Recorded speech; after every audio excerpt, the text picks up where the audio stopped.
तानी सुनी जाइए पिया दीही बनाई माँ हालावा। नमस्कार दोस्तों, जय भोलेनाथ।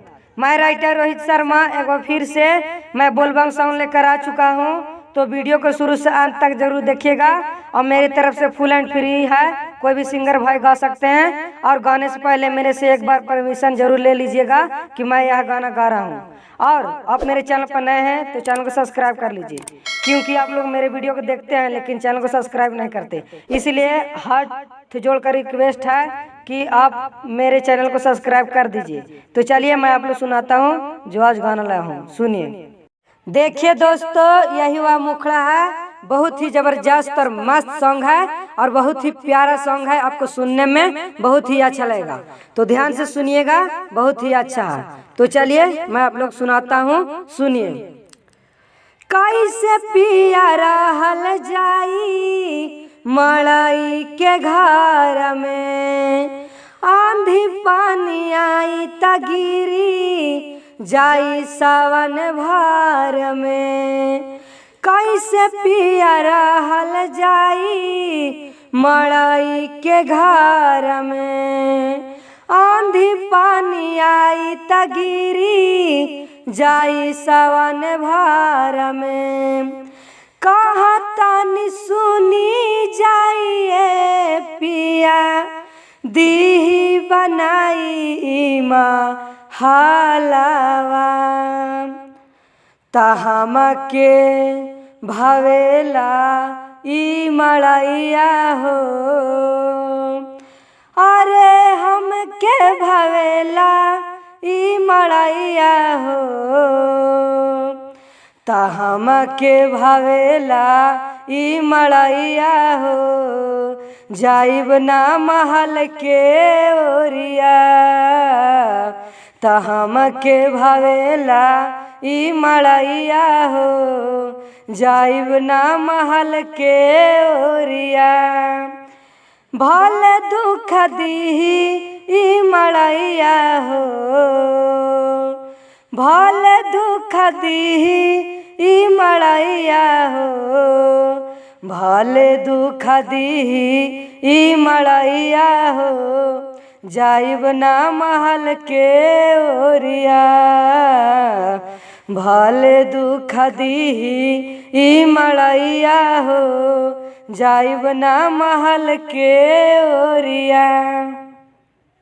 देखिए दोस्तों, यही हुआ अंतरा है, बहुत ही अच्छे से सजा कर लिखा हुआ है और सुनने में भी आपको बहुत ही अच्छा लगेगा।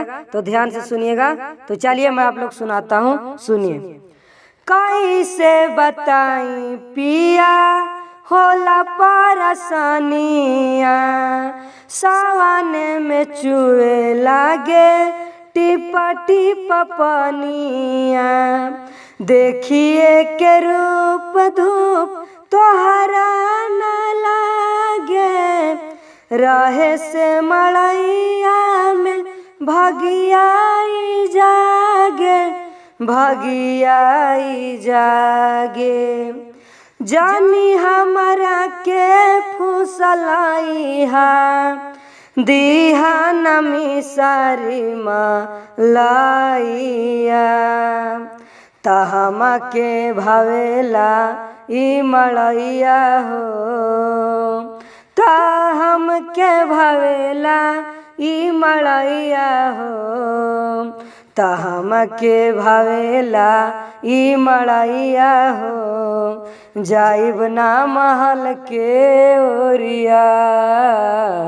तहम के भवेला ई मड़ैया हो, जाइब ना महल के ओरिया। देखिए दोस्तों, लास्ट और आखिरी अंतरा ये भी बहुत ही अच्छे सजा कर लिखा हुआ है। अब आपको ये भी सुनने में बहुत ही अच्छा लगेगा, तो ध्यान से सुनिएगा। तो चलिए मैं आप लोग सुनाता हूँ, सुनिए। पानी से भरल रहे राजापुरा घरावा, काचा कीचा होला राजा घरवा दुआरावा। रोहित शर्मा के घर माँ का करे गायक गोविंदा सच बतियाई काहे, बतियाई काहे। देता बनाई तू महलवा, होई जाइत हमनी के भलाइया। त हमके भावेला ई मड़ैया हो, त हमके भावेला ई मड़ैया हो, त हमके भावेला ई मड़ैया हो। जाइब ना महल के ओरिया, त हमके भावेला ई मड़ैया हो। जाइब ना महल के ओरिया। अच्छा लगा तो लाइक कीजिए।